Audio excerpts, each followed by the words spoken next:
Darshan Day, 24th April 1983.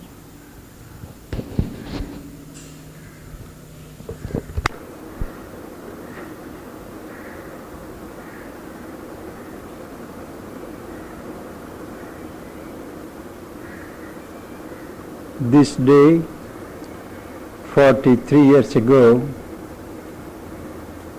the mother arrived finally for good, as they say, for the good of us, for the good of the world. As you are aware, she came from Japan after a 4-year stay in that country, and she describes how this day, as the ship was nearing Pondicherry, she was engaged in some inner work in her cabin, and suddenly, when they were 2 nautical miles from Pondicherry, there was a sudden change in the almost physical atmosphere, and she knew it was because of Sri Aurobindo's physical presence in Pondicherry. When she came in 1920, I believe she stayed in the house on the beach, which is presently occupied by Chimanbhai Patel, otherwise known as Photo Patel. And it was only somewhere in December or November 24th, I believe, when there was heavy downpour of rain and the roof of the house was about to collapse, that Sri Aurobindo desired that Mother be shifted to the guest house where he and his companions were staying. So that transshipment was made in the dead of night, because no one was sure if the roof would last till this next morning. And it was very gradual that Mother entered into the management of the household. Till then, there were all those who were around Sri Aurobindo were leading a kind of bohemian life, and he never interfered with them, and he was content to be left alone.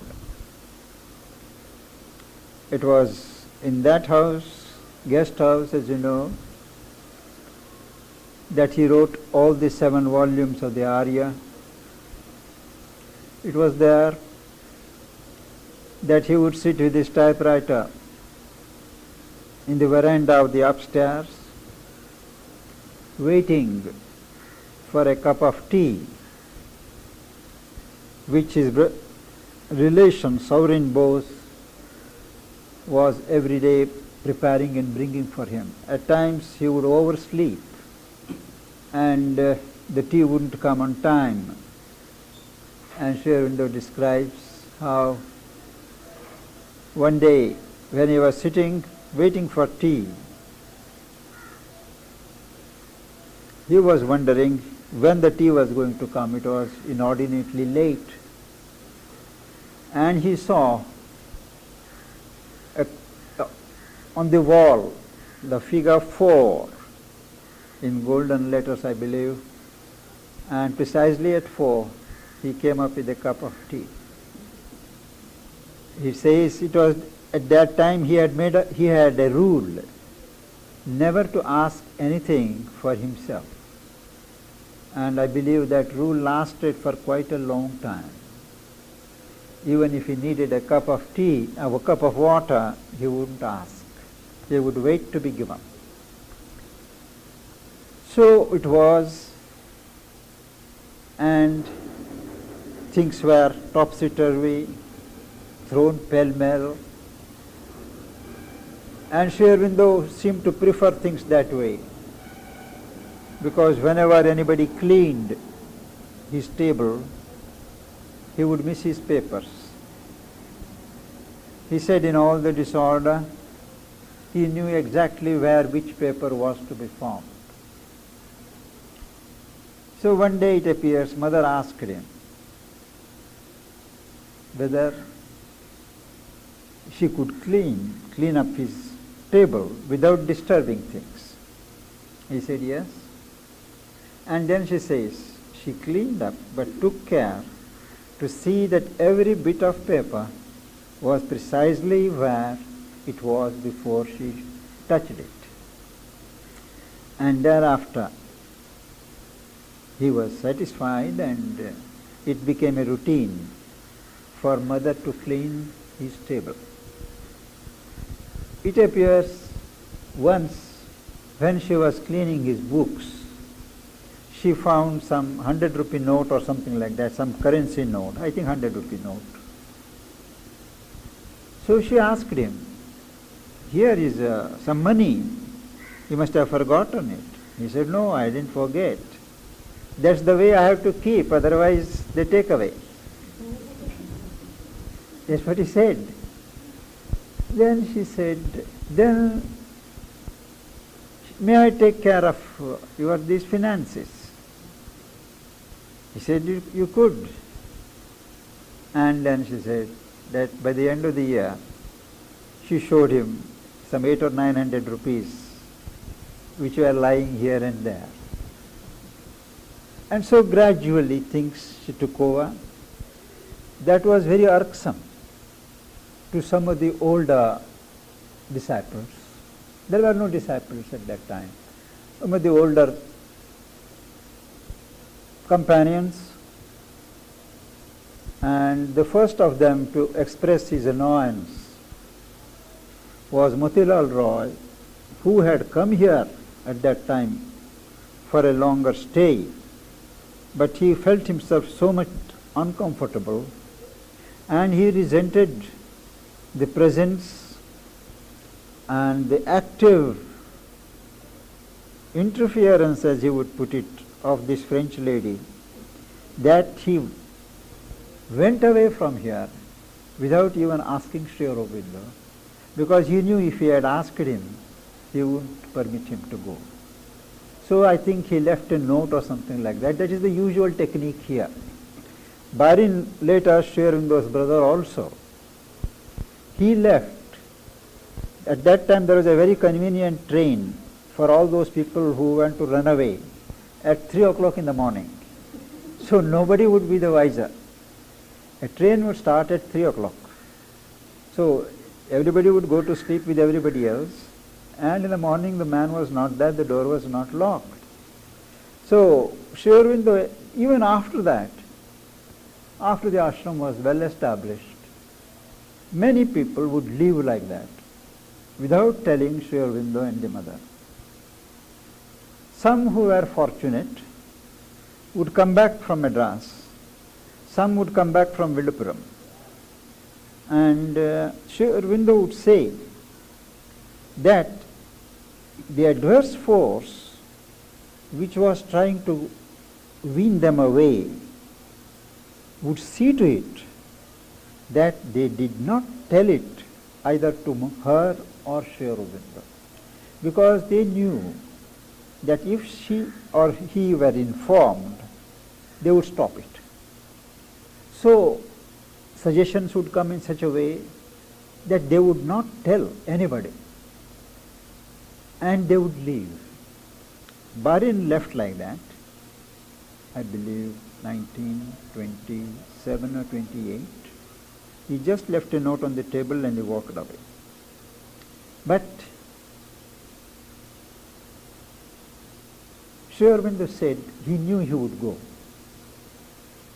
He knew which are all the people who did not accept mother at heart. They had no other alternative but to accept her, he having decided. But their ego, their sense of importance was all affected by her coming in and taking charge. So they tried all kinds of stratagems, but Sri Aurobindo would not budge. And thereafter, they succumbed to the temptations of the adversary and they left. And it was quite some time before everybody, by and large, accepted her. But all the while, she was adored by those who came into contact as mother and not as guru. Why? Why was it so? Why was her personality as the mother so predominant than her role as the guru? Is a very profound question which I have discussed in one of my forthcoming books entitled Commentaries on the Mother's Ministry. I have been working for some time on a detailed exposition of certain fundamental concepts, experiences and utterances of the mother during her entire life, as far as I have known, gathered, heard, experienced. Subject-wise, in simple form. And this subject, that mother as the guru and the mother, is one of those important concepts. Now the occasion for me to mention this aspect of the work in which I am engaged is that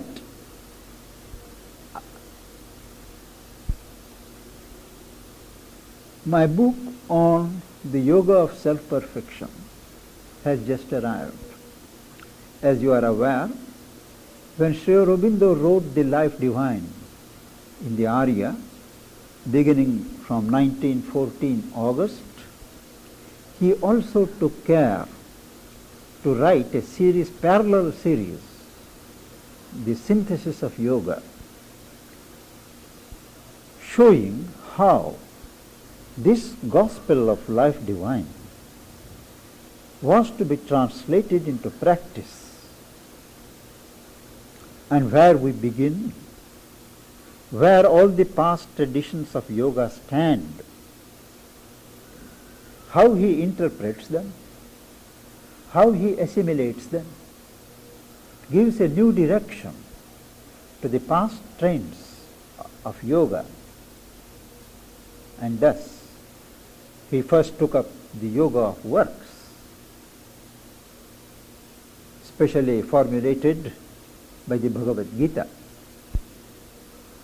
Till then, till the Bhagavad Gita appeared with its message of the doctrine of works, for those who turn to spiritual life, works, activity, were given a very lesser evil status. We have to work in this world. Well, let us do it. Every work creates its karma, but we can't escape. So let us do some good karma. So only religious activity was permitted, and the rule was to withdraw from activity. It was the Gita which first sought to correct this tendency. by saying that action is the law of life. You can't escape it. You can convert works which are a means of bondage into a means of liberation by consecrating the works to God. So, you utilize works for getting salvation, for getting union with God, for moksha. Ultimately, the goal was to withdraw, disappear.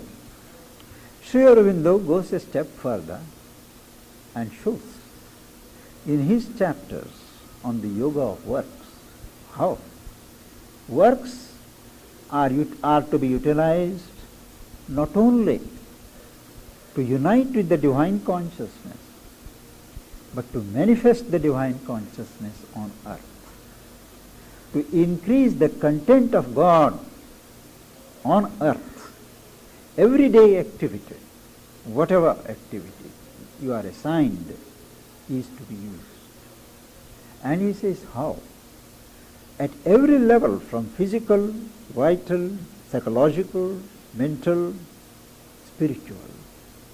Works are an expression of the working of the will on that particular plane. And we unite ourselves with the divine will through our human will dedicated to the divine.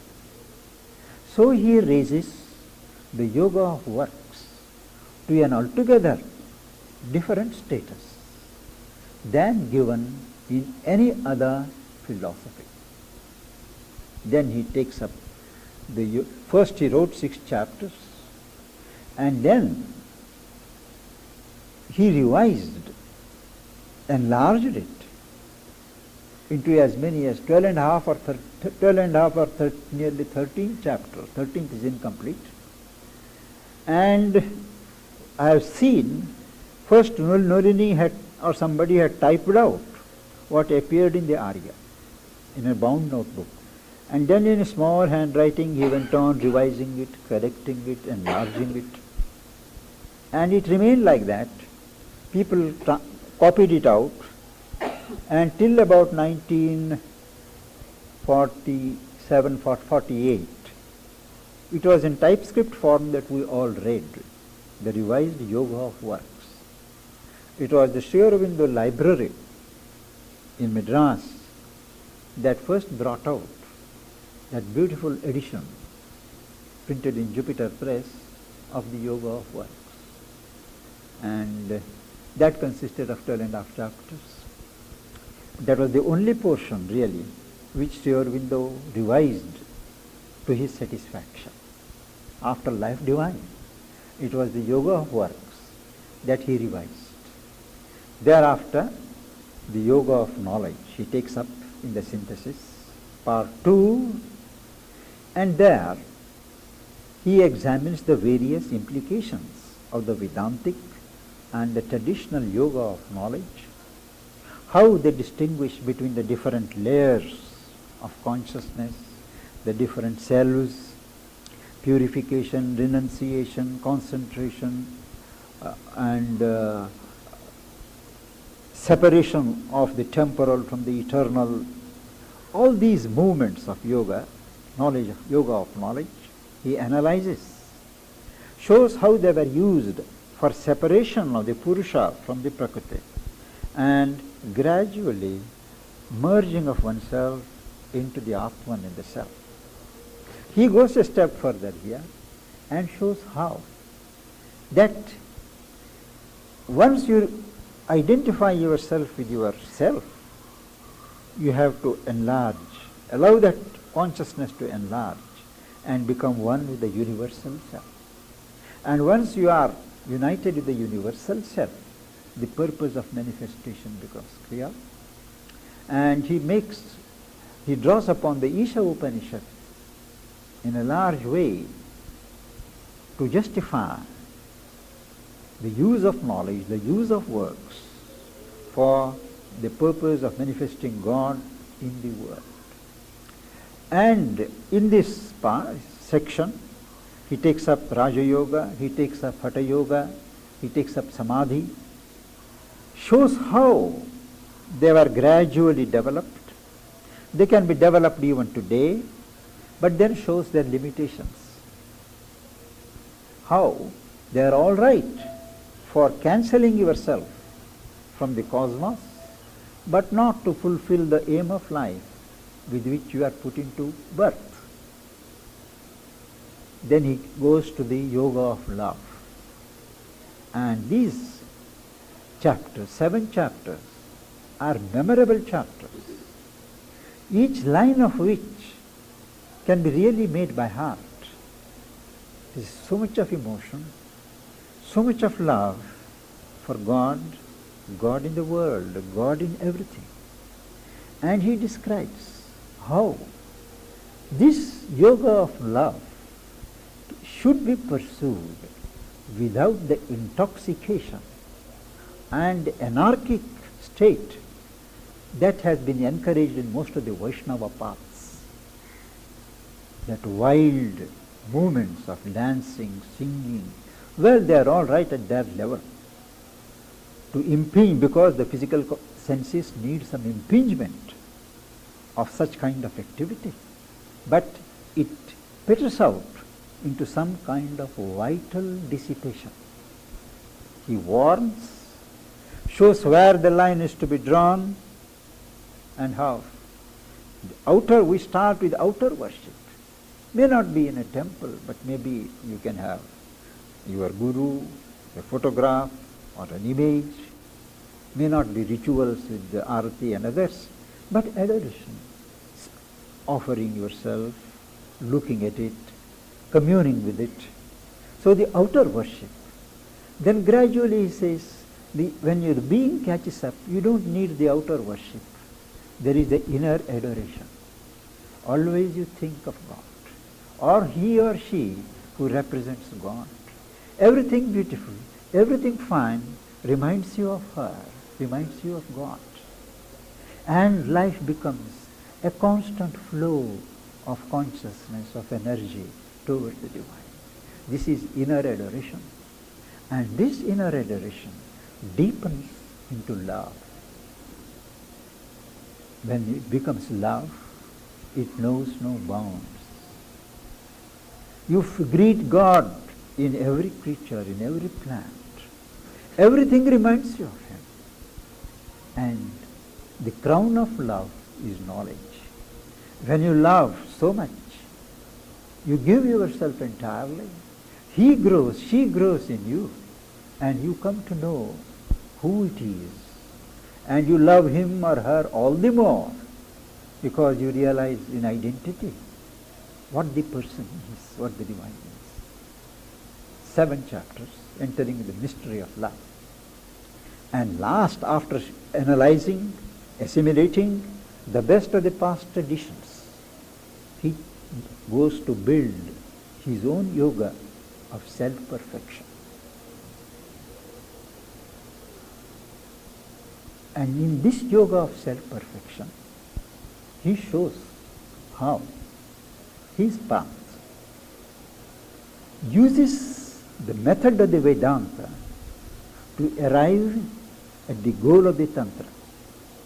Method of the Vedanta is to arrive at the self, the soul, the Purusha,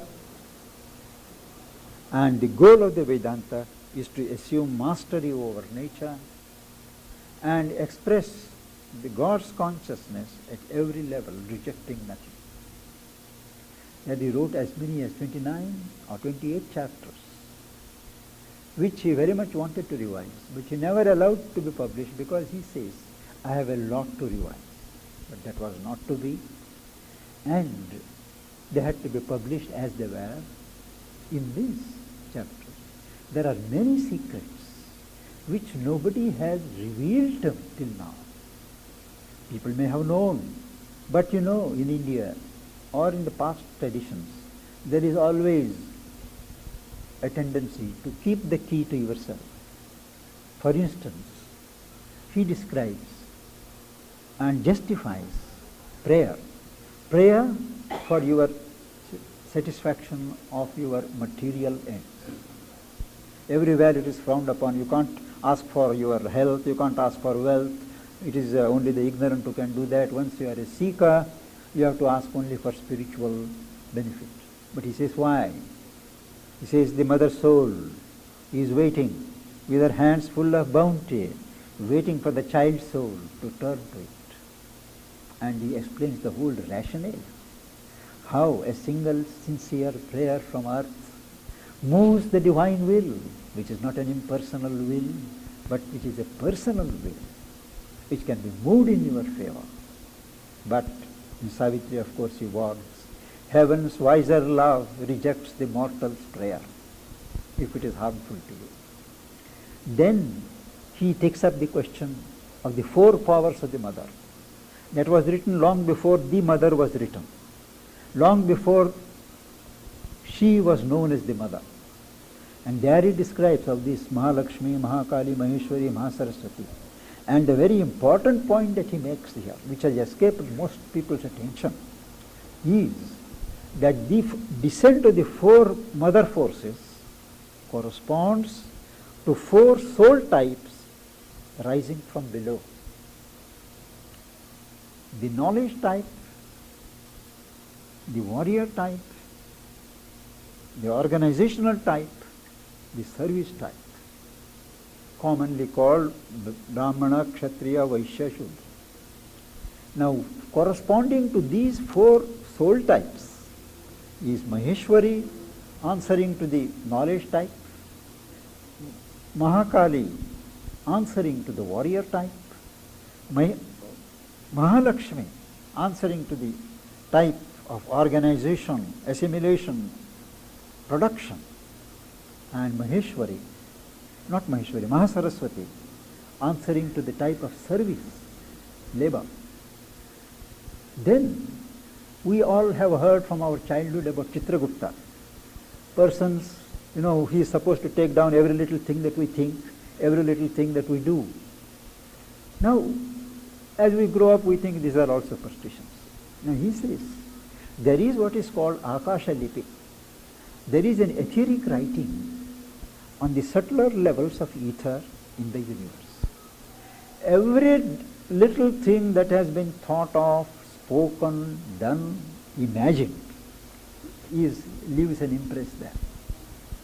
So if you have an entry there, if you are attuned in consciousness to that, you can know who thought when what. So everything that happens inwardly or outwardly is registered there. Then he speaks of the several levels of intuition, how each leads to another, the several grades of supermind, the transition from the intuition to the supermind. Then supermind also, the supramental thinking, the supramental vision, the supramental sense, the supramental time sense. All these, they are astounding. And I happen to make a fairly deep study of these because with her approval and encouragement, I started giving talks on all these parts of synthesis in Aurobindo when she was in the physical body. And I used to tell her what we spoke, what we discussed. She was always very warm about it. And she said, instead of life divine, it is good that you speak to them of synthesis of yoga. Well, the yoga of works was done there, the yoga of knowledge was done, and then after some things didn't click, their interests changed or waned, and we continued the talks here in this house with yoga of love. All these, happily, our friends recorded them in cassettes. And there is a particular friend called Stan Anderson in America, California, who patiently during all these years transcribed them, heard over the machine, typed, and went on sending us chapters after chapters. So as each section was over, when they came, I edited them, went through them. They were issued in form of talks, yoga of works, yoga of knowledge, yoga of love.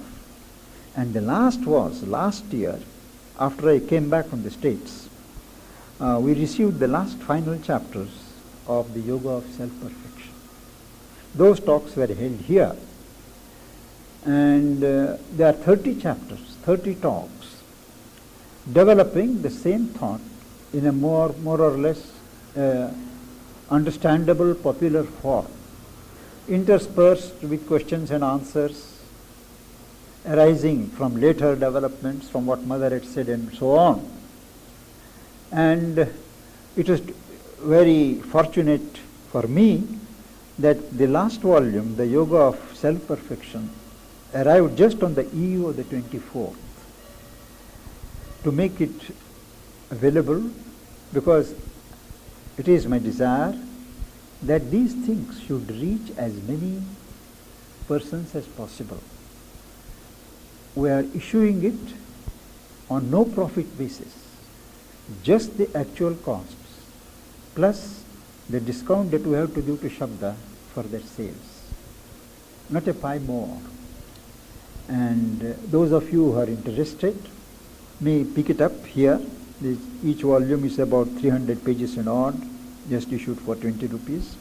I am not canvassing, you don't mistake it, but I am just bringing to your notice, because otherwise you may not know the contents of the Yoga of Self-Perfection. If after reading these volumes or this volume, you are drawn to the original, that will have